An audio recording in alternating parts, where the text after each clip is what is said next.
Ephesians 6:12. We are fighting against forces and authorities and against rulers of darkness and powers in the spiritual world. Saan nga ba ang spiritual world? Ano yun? Storm in the mind. Father, we thank you for life and we thank you for the light of life that comes from you. Salamat, Panginoon, dahil kayo po ang tunay na kumikilos sa aming buhay at sa inyo pong kabutihan, kami ay patuloy na nakagagawa ng mga dapat gawin sa buhay. Lead us now, Father. Teach us, enlighten us about storms in the mind and about the realm of the Spirit. Father, we seek you. Be our speaker, be our teacher and healer. In the name of Jesus, your Son, our Lord, we pray with thanksgiving. Maraming layers ang mga katuroan sa Bible.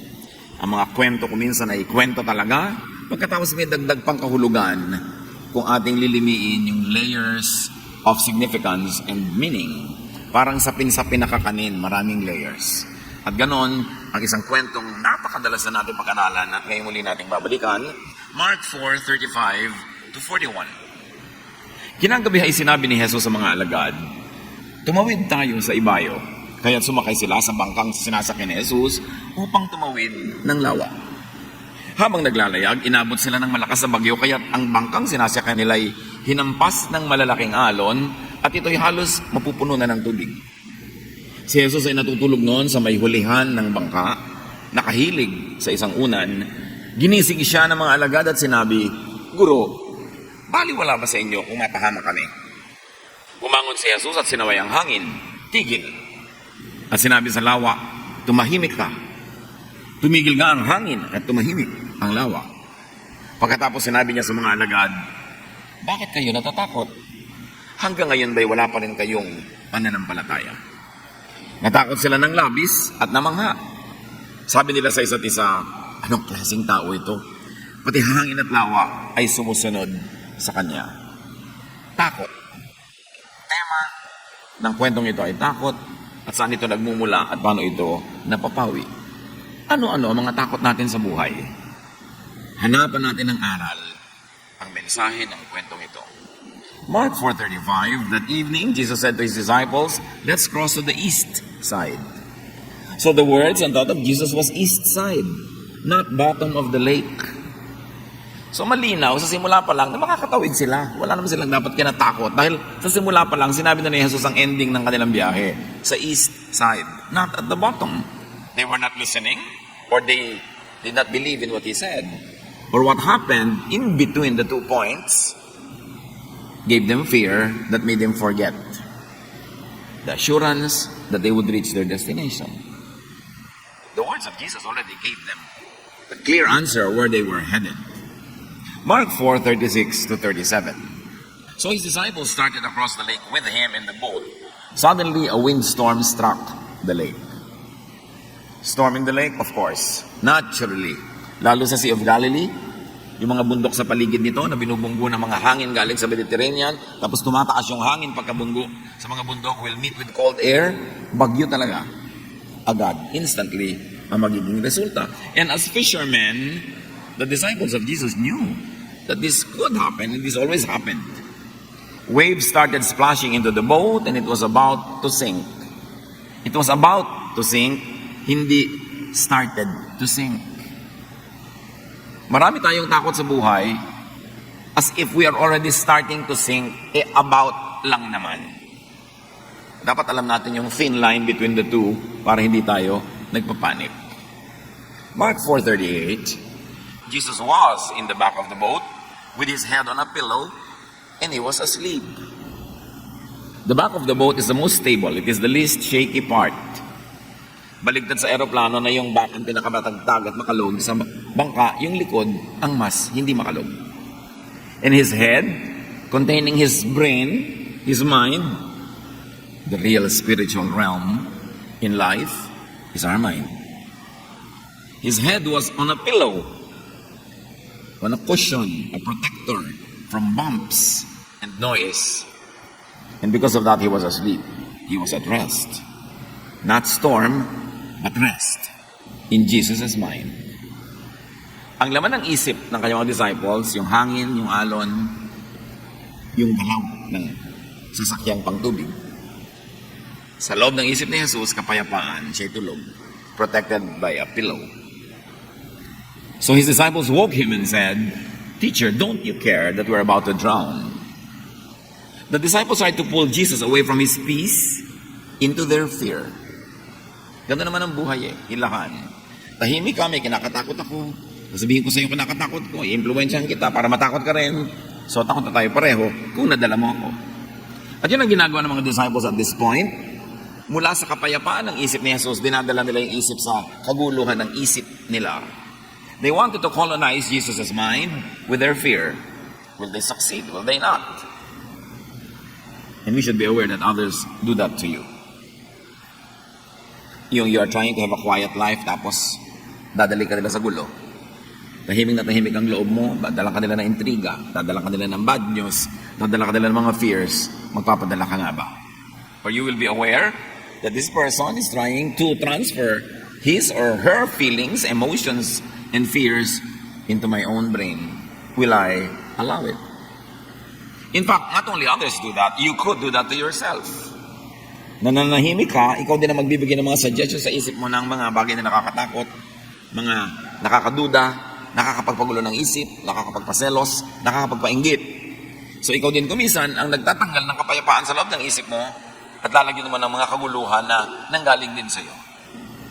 This story is so beautiful because it could be appreciated from many layers. Mark 4:39, Jesus got up and ordered the wind and the waves to be quiet. The wind stopped and everything was calm. So as we see, Jesus did not let the thought or fear of the disciples dominate his mind. Hindi siya nagpadala. You can. And in fact, you should do the same most of the time. May mga cases naman na dapat talaga tayong maapektuhan, dapat din tayong mag-share nung iniisip nung nag-share sa atin kasi valid. Pero maraming mga fears are born of being just contaminated by a fearful mind of another person. Dapat tayo mayroong paninindigan, buo ang ating loob na hindi tayo agad-agad na nadadala, nagagalit nila, natatakot, o kaya ay naloloko. Malinaw dapat sa atin, ano ang ginagawa ng isip niya sa isip ko? Ini-influence ba niya? Negative ba? Positive ba? Dapat tayong aware. Mark 4:40, Jesus asked his disciples, "Why were you afraid? Don't you have any faith?" Faith is thought. So Jesus is saying fear is lack or absence of faith. Or fear is absence of faithful thought. Fear is really thought. At yung thought na itatanim, na bubunot sa ating isip, napapapasok, napapalabas, naiimbita, napapalayas, kung iisipin natin. You fear because you let fearful thought colonize your mind. Ang antidote ni Jesus, faith. You fear because you lack faith. So kung ano man ating mga kinakatakutan, isipin natin yon, dapat natin yon paalisin sa ating isip at palitan natin ng pananalig. Or palitan natin ng pananalig that leads to action. Natatakot ka magutom, edi palitan mo yung takot mo ng magtanim ka, magtrabaho ka para hindi ka magutom. Still, battle the thoughts. Because our mind is the real battleground. Pag kung nag-iisip ka as talunan, matatalo na rin yung buong buhay mo. Susunod ang katawan mo sa iniisip mo. If you have the mentality of a winner, you will win. If you have the mentality of a loser, you will lose. Because the battle happens in the mind. It is the real spiritual realm. Where spiritual battle between good and bad, between all contrasting ideas, happen. Kaya pinakamahalaga binabantayan ng isip. Binabantayan ng iniisip, binabantayan natin yung nagbibigay ng mga bulong-bulong sa tenga natin, ng mga nakikita ng ating mata, nararamdaman ng ating balat, ng ating katawan, kasi pwede niya ma-influence ang ating isip. Nananahimik ka, biglang may isang dadaan na kaakit-akit, sumunod ka na, dahil sa isip mo, pumasok yung isang tukso, sumunod ang yung buong katawan, at mamayang yung buong buhay, at yung mga mahal mo sa buhay na sangkot sa iyo. It all begins with a thought. Mark 4:41, now they were more afraid than ever and said to each other, "Who is this? Even the wind and the waves obey him." Dapat sana natahimik na sila nung napatahimik yung bagyo. Pero lalo pa rin silang natakot. These men choose to be always afraid. The same heat that melts the wax hardens the clay. So the same event that could have given them peace now gave them more worry and more fear. So it's really a choice. You can choose to be a warrior. You can choose to be always afraid. Or you can make the other choice, the other extreme. So the disciples let and made more fear, not peace, park in their minds. What do you allow to park in your mind? Peace or fear? Trust or distrust in God? Worry? Anxiety? Jealousy? Anger? Lahat yan ay thoughts. Pero yung thought na yon, pag nasa brain na natin, mapapakilos ang ating kamay, ang ating paa, ang ating bibig, ang buong buhay natin, pwedeng paandarin ng thought. In fact, lahat thought. Bakit ba yung aeroplano nakakalipad? Somebody thought of doing it. Nagkaroon ng mga unang experiment, inimprove. Ngayon, nakakalipad na. May nag-isip eh. Bakit ang isang karayom, ihulog mo sa tubig, lulubog, yung barko lumulutang, ay mas mabigat. May nag-isip kung paano gagawin yun. Ang kahanga-hanga na naisip mga tao, facts. Bakit nandito pa yung papel ko pero nakarating sa kanya? May nag-isip. Pag naiisip ng tao, pwede mangyari. At ang faith ay isang uri ng pag-iisip. Kaya sabi ni Jesus, if you believe, nothing will be impossible for you. Ito ang pinakamahalagang bahagi ng ating pagkatao, yung ating isip. Pero itong madalas hindi natin talaga binabantayan. Binabantayan mo yung bag mo, binabantayan mo yung kwarto mo, binabantayan mo yung bakuran, pero yung utak ko, ano-ano na lang. May advertisement na pumasok sa utak mo, hindi mo alam, naghahanap ka na pala sa fridge nung sinabi ng advertisement na kainin mo ngayon. Yung may nadinig ka, may nabalitaan ka, nakakapagpatakbo ng buhay mo yun. Dapat aware ka kung alin ang tatanggapin, alin ang tatanggihan, at alin ang partly tatanggapin, partly tatanggihan. Itong mga disciples, buong-buo nilang niyakap yung idea of fear. Now, life, like the lake, will naturally have storms and troubles. Kayo po, ano storm nyo ngayon? Pag mayroon, di ako magtataka. Ang magtataka ko, wala. Kasi ang wala lang storm, ang wala lang problema, yung patay. Pag buhay ka, natural.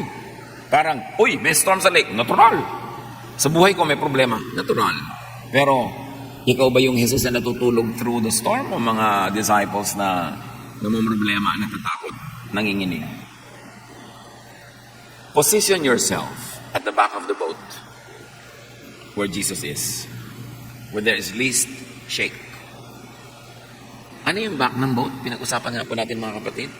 Yun yung pinaka-stable, pinaka-tahimik, pinaka-payapang bahagi ng bangka. Ganon din yung buhay natin. Merong stable, payapa at tahimik na bahagi.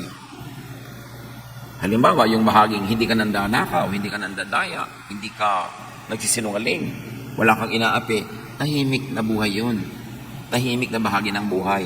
Kesa yung may ginaya ka, syempre bukas malalaman niya, may ninakawang ka, bukas gagantihan ka niya, may sinaktan ka, gaganti siya sa'yo, yun yung harap ng bangka, yun yung makalog, magulo. Alam mo, may magulong buhay at may tahimik na buhay. Ang itinitinda mo, mga bawal na produkto, mga fake, magulong buhay yan. Kung ma-expectin na magiging fear-free ang buhay mo.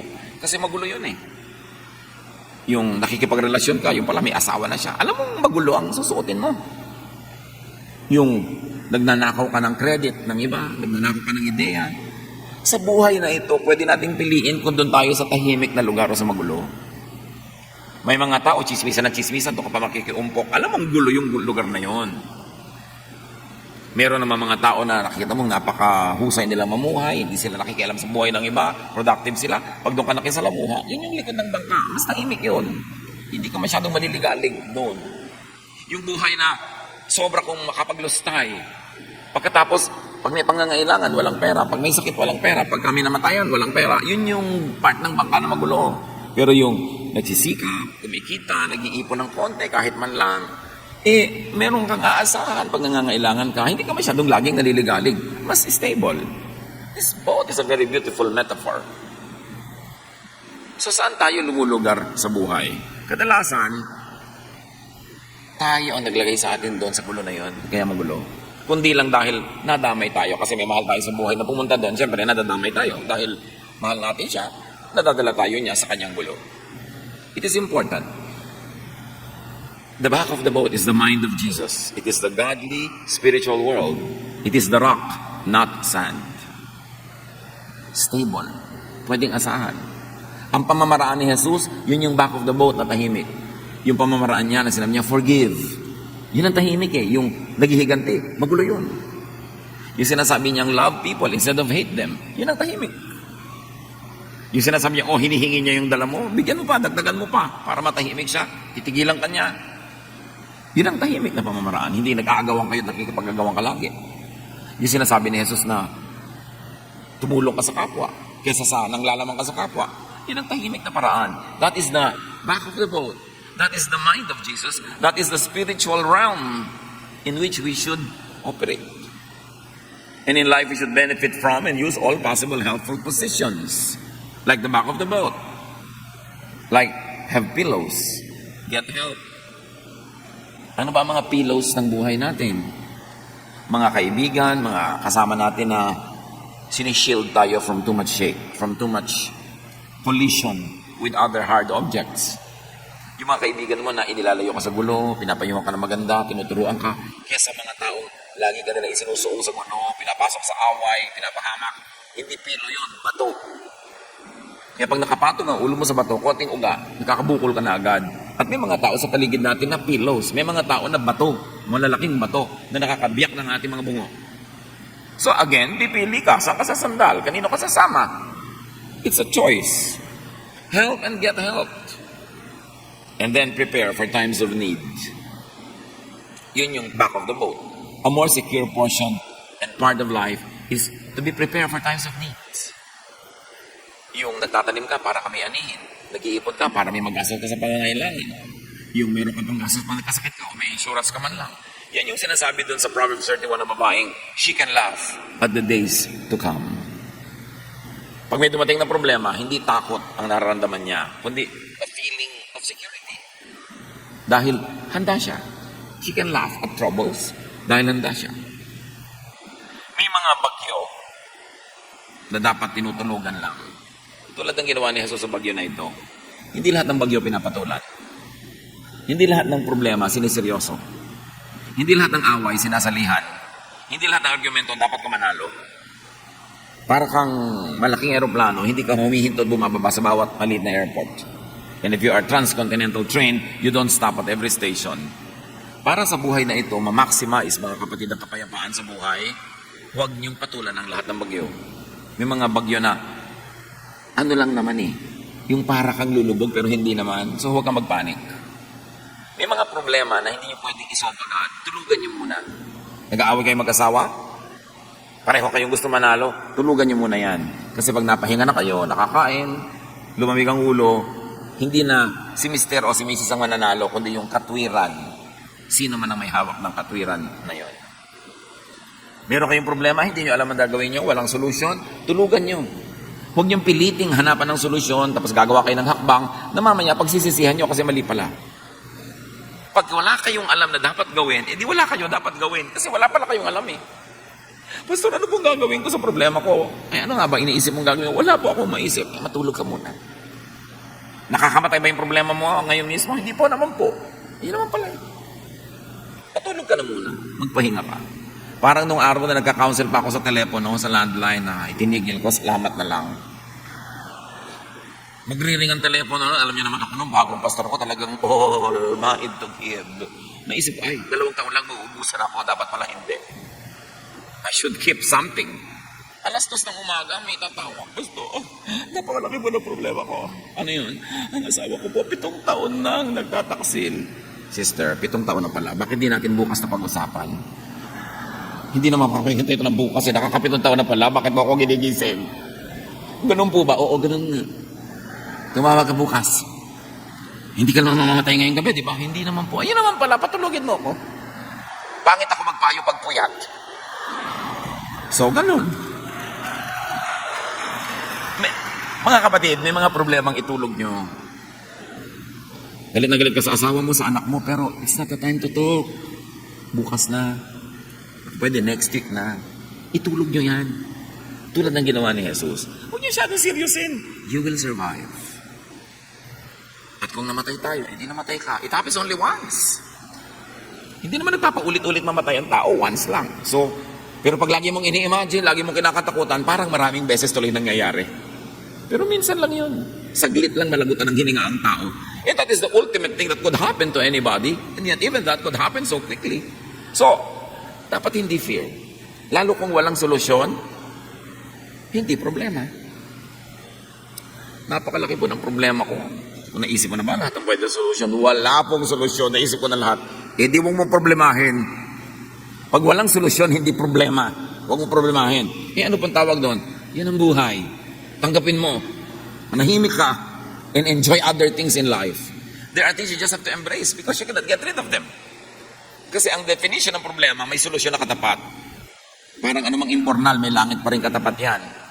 Ngayon, kung wala siyang katapat, wala siya. Huwag yung problemahin ang walang solusyon. Tanggapin nyo na lang.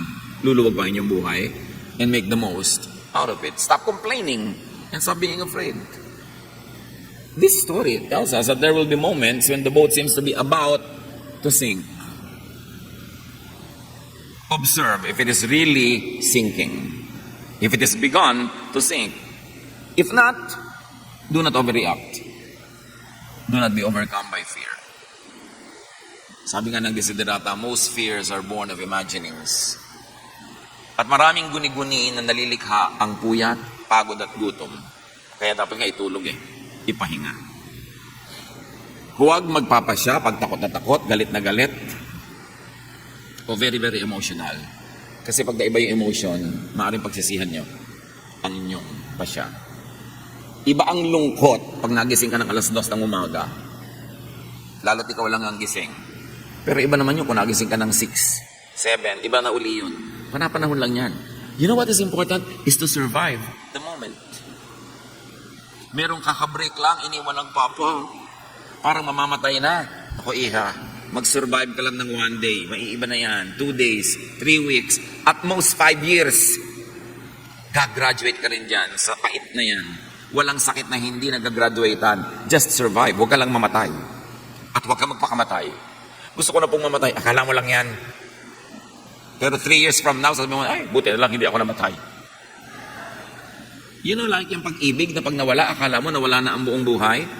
Love, romantic love is just a habit. It is a learned behavior. And whatever is learned can be unlearned. Natutunan mong mahalin, matututunan mo ring limutin. Hindi na po ako mabubuhay talaga nang wala siya. Ilang taon ka na ba nung na-meet mo? 21 po. Eh, ba't nabuhay ka ng 21 bago mo siya na-meet? Ibig sabihin, mabubuhay ka rin pagkatapos mawala siya sa buhay mo. Akala mo lang yun, guni-guni mo lang yan. Bakit? Because you think that you're about to sink. You think that you are sinking. No, the boat where Peter and everyone else was not sinking. It just seemed that it would sink. Kaya parang wala ka ng pag-asa. Para lang yun. Basta buhay may pag-asa. Akala mo lang yun. Nalulunod ng luha ang mata. Nahihilam, nabubulag ng luha ang mata. Kaya huwag masyadong magdrama. Tibayan ng loob. Lalampas din yan. Pag sobrang hirap, sabihin mo, this too will pass with the help of God. Lahat halos lang nakikita mo naglalakad, nakaupo, kasalamuha mo. Dumaan na yan sa isang mabigat o marami mabigat na problema. Survivors din yan. Para ka mabuhay ng 20 years, marami ka nang na-survive. 30 lalo na, 40, 50, ang dami-dami nun. And yet, people are still alive. There's no reason why you should give up. At yun na nga lang kung talagang sobrang hirap, hindi mo masolve, tanggapin mo na lang. Kaya mo pa rin naman. Kahit pasan mo daigdig, nakakalakad ka pa rin, di pasanin mo. Ang lungkot-lungkot ko po, di malungkot ka. Hindi ka naman laging kailangan masaya. Napapaiyak po ako, umiyak ka ng umiyak, matutuyo din ang luha mo. Ang lungkot-lungkot ko po, naku, makakatulugan mo rin yung lungkot na yan. Hindi po ako makatulog. Akala mo lang yun. Paano naman yung alas 3 ng umaga, makakatulog ka rin. So, agahan mo na. Hindi po talaga hindi bale, mamayang 7, tsaka ka magsisimula matulog. Maghapon, tulog ka rin. Siyempre, matutulog ka, alam nga namang hindi. So, scheduling lang. Manage your fears. Manage your emotions. Sabi ni Jesus, ba't kayo ganyan? Wala ba kayong faith? Parang wala kayong Diyos. Parang wala kayong aasahan. Para noon, wala kayong nakitang mga ginawa ko ng mabuti para sa inyo. Pagkasama si Jesus, sabi niya, I can smile at the storm. Alam niyo yung katanin, yung kasama mo si Jesus sa boat, you can smile at the storm. Hindi dahil nakakatawa yon, kundi dahil nakakapagpalakas ng loob ang presensya ng Panginoon. 1 Peter 5:7, ipagkatiwala niyo sa Kanya ang inyong mga alalahanin. Mga alalahanin niyo sa buhay sapagkat siya ay nagmamalasakit sa inyo. Alam niya ang pinagdaraanan nating lahat. So look at Jesus. If He is sleeping, you be at rest. If He is not concerned, don't be. Kaya mahalaga na alam natin ang isip ni Jesus. Alam natin kung anong mahalaga sa Kanya, alin ang hindi.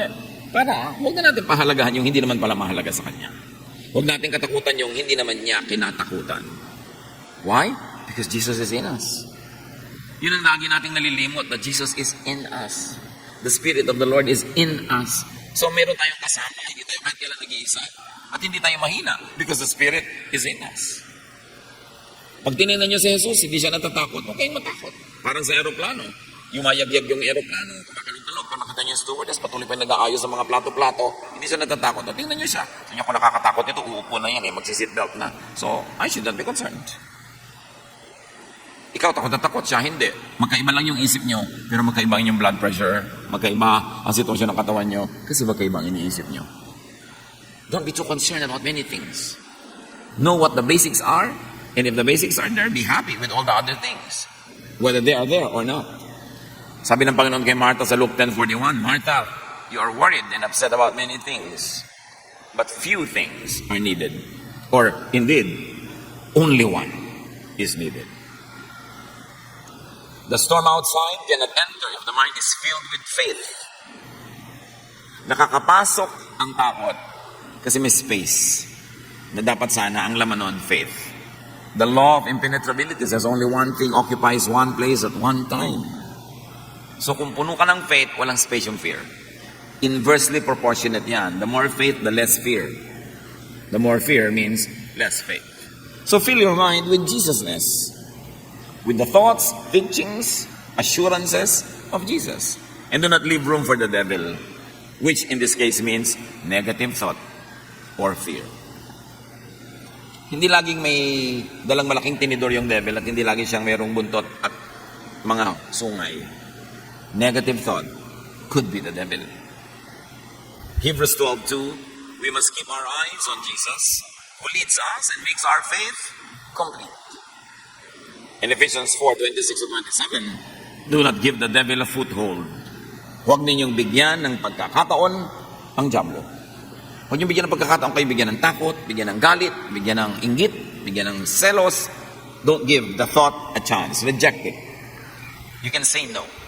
Sabi sa Bible, resist the devil and he will flee from you. Just say no. I don't like this thought. Get away from me. Don't entertain. And like we saw in the story, change the weather in the lake with your faith. You can change the weather in the lake with faith. Luke 10:17, when the 72 followers returned, they were excited and said, Lord, even the demons obeyed when we spoke in your name. Pati mga diablong kinakatakutan nila, nauutusan nila sa pangalan ni Jesus. Sa pananalig, walang imposible. At hindi laging salita lang, in the name of Jesus, in the name of Jesus. No. Yung storm sa lake mo is poverty. Hindi ba sasabihin in the name of Jesus, lumayas ka poverty? No. Follow the teachings of Jesus. Plant. So you will harvest. And that is faith at work. Gusto mo tumahimik ang buhay mo, sundan mo si Jesus. Forgive. Make peace with people. And then your lake will be quiet. Metaphor yan eh. Sagisag, simbolo. Dapat basahin ang mas malalalim na kahulugan. Apply the Jesus way and you can quiet the storm around you. And these are emotional storms, mental storms, interrelationship storms.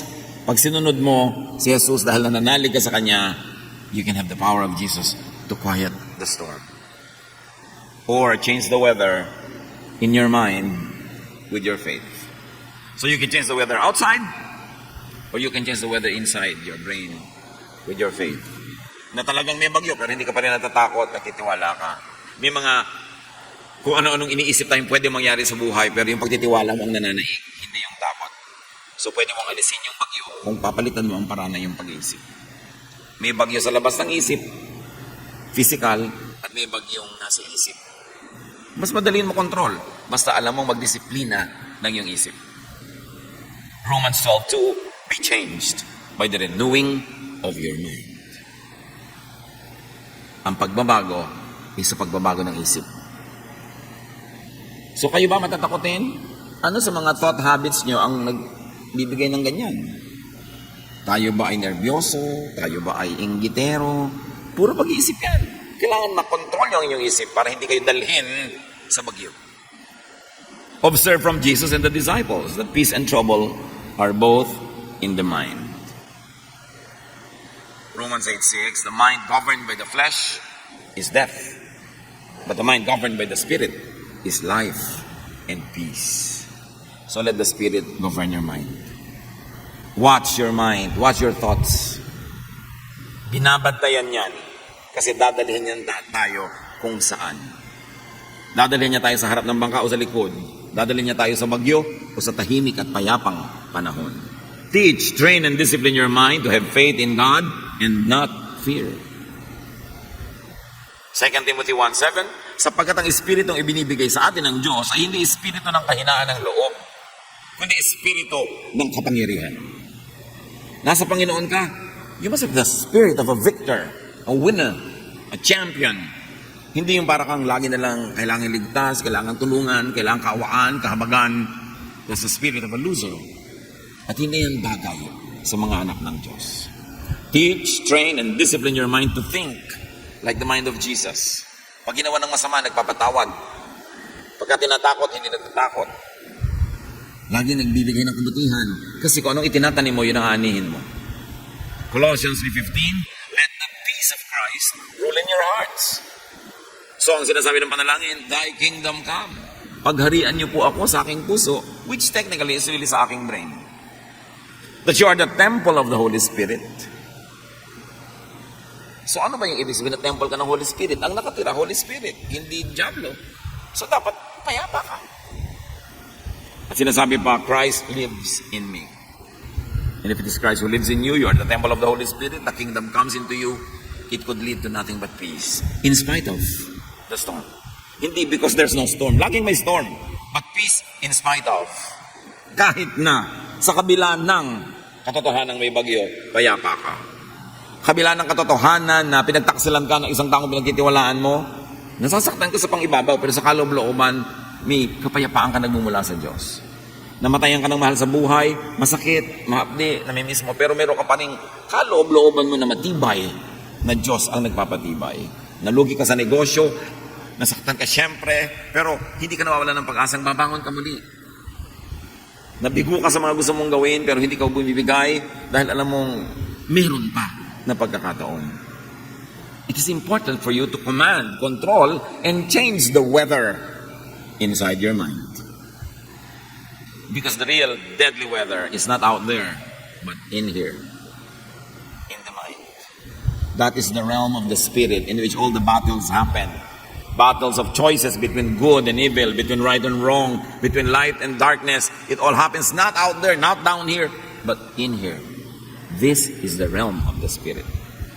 Kaya binabantayan ng isip. Mark 9:23. If you can, Jesus said, everything is possible for one who believes. Pag naniniwala ka, paniniwala ay isip, lahat susunod sa iniisip mo. Lahat mangyayari. Nasa pag-iisip. Belief and thought can make things happen. Lahat ng nag-achieve ng great things, inisip niya yon. Great Wall of China, bakit nagawa yon? May nag-isip, pwede yan. Mahirap po yan. Alam mo, mahirap sa buhay yung lagi mo kasama, mahirap po yan. Umalis ka nga sa harapan ko. Nakakawala ka ng inspirasyon kausap, lagi mahirap po yan. Mahirap talaga buhay. At kung hindi ka willing, mahirapan. Wala ka ma-achieve. Ano gusto mo lang? Lagi madali. Naku, mahirap pong gawin niya. Pag ganun lagi ang kausap mo, yun yung mga bato na unan. Lagi ka na uumpog.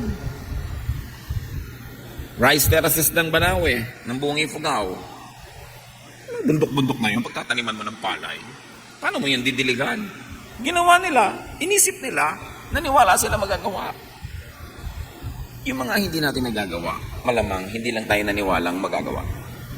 At pag hindi ka na naniwala, therefore hindi mo nagagawin. O ginagawa mo man, hindi ka na ma-inspirado.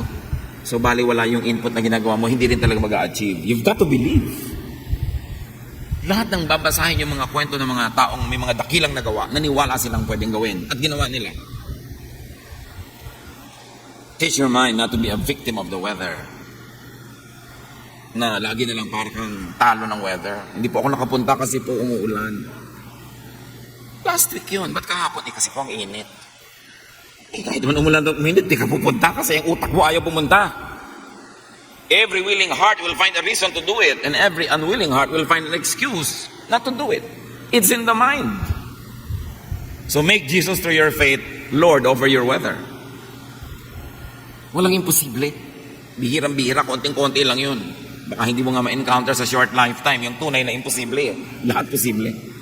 Jesus transferred the thought of peace on His mind to the outside world, to the lake, to the wind, to the storm. Such is the peace inside the heart of Jesus that when He commanded it over the weather obeyed. Greater is He that is in you than he that is in the world. At hindi lang spiritual ang ibig sabihin nun, marami pa. Yung talent na binigay sa'yo, greater than the exams that you will encounter. Yung lakas ng katawan na binigay sa'yo, greater than all the feats and all the challenges that you are facing. Greater is He that is in you. Dapat mong huwag kakalimutan. Para hindi ka nagpapatalo agad, nagsisimula pa lang, nagpapatalo ka na. Hindi ko naman kasi kakayanin, so binigay ko na sa simula pa lang. That is the spirit of a loser. Jesus did so many things. You can and should do the same. Why? Because you were made in God's image. Jesus is the firstborn of the family of God. Ibig sabihin panganay, may mga kasunod at tayo yon, mga anak ng Diyos. Ang ibinigay kay Jesus ay ibinibigay din sa atin. Hindi lahat, pero marami. John 14:12, I tell you for certain that if you have faith in me, sabi ni Jesus, you will do the same things that I am doing. You will do even greater things. Gano'n na natin na-realize sa buhay natin yon, na nakikitan mo pa yung ginagawa niya. So sabi niya, you can do greater things. Iyon na lang pumantay tayo, ang laking achievement na, o sumunod man lang ng malapit-lapit, hindi sobrang layo. We have barely scratched the surface of our potential as children of God. We have barely understood the power of the Spirit that is in us. That same power that raised Jesus from the dead. The same power that made Jesus walk on water. The same power that made Jesus call the dead to rise. Nakadinig ang mga bingi, nakakita ang mga bulag, nakabangon ang mga lumpo. Sabi ni Jesus, you can do these things if you have faith. Kaya nga sabi na, wow, Lord, yung mga demonyo kinakatakutan namin nun, iniiwasan namin yung mga poses. Pagbanggit namin ang pangalan nyo, naglalayasan sa mga ganun. Yun lang, natuwa na kayo. Marami pang iba. Marami pang iba. Huwag kayo makontento sa level ng spirituality nyo na yun. Ang tagal-tagal na para na kayo na-imbak na lang dyan. Kailangan mag-improve to the point that you can calm the weather. Either the weather out there or the weather in here. Being a Jesus believer and follower is being like Jesus. Seryosohin natin ang ibig sabihin na tayo ay naniniwala kay Jesus. Hindi lang sa bibig, hindi lang sa isip, sa gawa. Do what Jesus did, would do, and could do. In other words, sa mga anak ng Diyos, ang mga tunay na tumanggap kay Jesus, hindi laging nakaasa or dependent. Hindi laging feeling powerless. You have a can-do attitude. You have a winner's attitude. Because greater is He that is in you than he that is in the world. Iniwan ka lang ng nobyo mo, papakamatay ka na. Nalugi ka lang sa negosyo, magbabaril ka na. Tagal-tagal mo rin namang walang pera nung araw bago kayo maman, sanay ka na rin naman. Reviewin mo na lang muna. Tapos, magpayaman ka ulit. The end of a dream is not the end of the world. The end of a relationship is not the end of the world. There's no end. Because the beginning and the end is in us. The Alpha and the Omega. Eternity and eternal life is in us. Don't be limited by tiny dots in a line because a line is infinite. Huwag tayo nagpapakulong sa mga momentary failures, emotions, sicknesses, pain, lahat yan, lilipas din. Just survive it. Hold on to God. Do what you can do. When we don't know what to do, don't do anything. Be still and know that I am God. Sabi ng Panginoon. And as we already know, it is mind over matter. So spirit over the body, the spiritual world over the physical world. Mark 11:24, everything you ask for in prayer will be yours if only you have faith. So kahit kapraso yung faith mo, kahit hindi ka mag-pray, kikilos na yon. Kesa pray ka ng pray, wala ka namang faith, wala rin mangyayari. Have the mind and thought of Jesus through mental focus, practice, and discipline. That's why meditation is important. It is the most underdeveloped aspect of our spirituality. Meditation changes the mind. Meditation drives the mind and the thought that is produced in the mind. Meditation is our way to connecting to the power of God. Pero gano'ng karami sa atin nagme-meditate, nag-iisip, nananahimik before the Lord. No wonder, sobrang konti yung power. Laging idinedescribe ang Panginoon, and wake up in the morning, so early in the morning, He would go to a quiet place and be alone with God. He would go up a mountain and pray by Himself into the night and be alone with God. Our aloneness with God could be the greatest secret to spiritual power. Yan ang dapat nating i-develop. Our meditation life. Meditative, complete. That you always contemplate. That you have a contemplative lifestyle. Na bago ka magde-decide, nananahimik ka muna. Kahit hindi ka magdasal at magsalita, nananahimik ka lang at madidinig mo ang tinig ng Diyos. Sobrang nang nawala sa buhay natin yung pananahimik. Pagbubulay-bulay, pagninilay-nilay, pag-iisip-isip. Lahat na lang ang bilis-bilis, tapos send. Pindot ng pindot. Kung mahahabol mo lang yung nawawalang papaliit na isinend mo, ay, bakit ko ba na-send? Lagi tayong nagmamadali.